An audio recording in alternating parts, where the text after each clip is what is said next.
forced to do so. Thanks, Senator Walsh. Yes, Biddy. Okay, Deputy by Barrett. Ambassador, I will say frankly, I'm one of the people who thinks you should be expelled from this country, and I believe that that's nothing to do with you personally. It's to do with the policies of your state. And I think, along with Desmond Tutu, that the time for treating you as a normal state is over, because you're not behaving as a normal state. And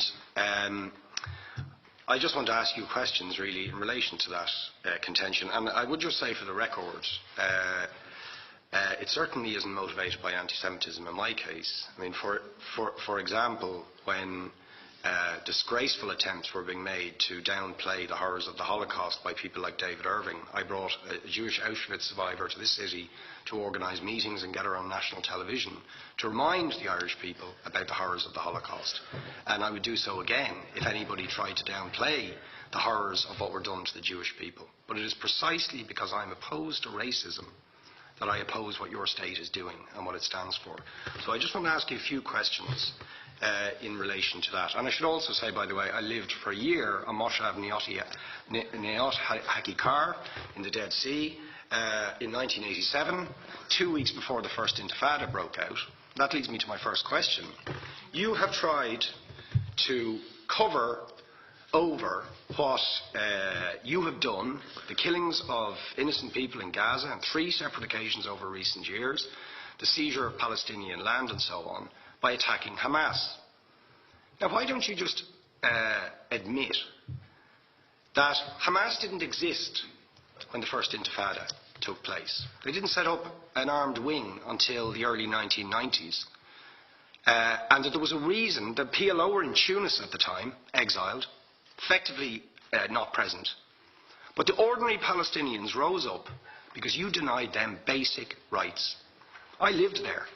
It was apartheid. It was racism. It was endemic. It was rotten. Absolutely, I was shocked within weeks of living there to see how you treated Palestinian people. And isn't it the fact that the law of return, which is the basic law of the Israeli state, is a racist apartheid law because it confers rights on Jews that it denies to Palestinians? It allows, for example, if I was Jewish and had never stepped foot in Israel, I could claim citizenship there tomorrow, but 6 million people whose origins are in what you now call Israel, who were forced out in 1947 or 48, do not have that right. Isn't that part of the reason why the Palestinians are in dispute with Israelis? Because you deny them the right to return to their homes and to their land and to their villages, and that they have a legitimate claim, even under international law, to return, but you deny them that right. Why do you deny them that right? And why do you give that right to other people who have no connection whatsoever with the land, whether you call it Israel or whether you call it Palestine? Why do you continue to seize land, if you're serious about Oslo and the two-state solution? Why do you continue to seize land, which under that agreement is land designated to be Palestinian land? 500,000 people, most of which has taken place since Oslo. You allow that to happen. Why do you allow it to happen if you're serious about giving this land to the Palestinians? It's absolutely extraordinary. And it just, you must, are you not just taking us, Ambassador, for idiots? That you can say with a straight face, we're serious about peace, but while we're serious about peace, we're going to seize Palestinian land. And you expect the Palestinians to just sit back and do nothing about that. And the world to accept that that is an acceptable way to behave. And you asked earlier on, what could we have some constructive solutions? Now you know what the Palestinian people have been asking for.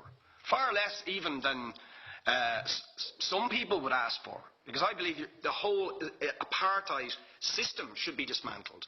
But what they've asked for is to lift the siege of Gaza. Just to lift the siege of Gaza. Let them have an airport.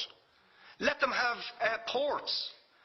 Let them not be dictated to by a government for whom they do not vote as to what can go in and out of their territories, whether they will have power, whether they will have clean water, whether they will have medicine. What makes you think you're allowed to have nuclear weapons and the 4th biggest army in the world and visit destruction on the people of Gaza, but they have no right to defend themselves. They have no territorial sovereignty over that land. Could you ask questions, please? How do you justify that? Yeah. All right. How do you justify those double standards? And very lastly, Ambassador, people like Bishop Tutu, Nelson Mandela, and I would certainly describe your state as a apartheid state, with different laws for people depending on their race or religion. Now, isn't that just the case that, for example, at checkpoints going into the West Bank, there's a channel if you're Israeli or European, and there's a channel if you're Arab? Just because you're Arab. If you came into Dáil Éireann and they stopped you and said, "Are you Jewish?"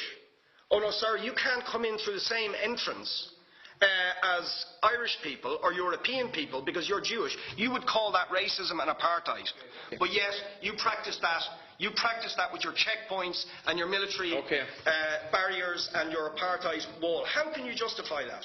All right, thank you. Last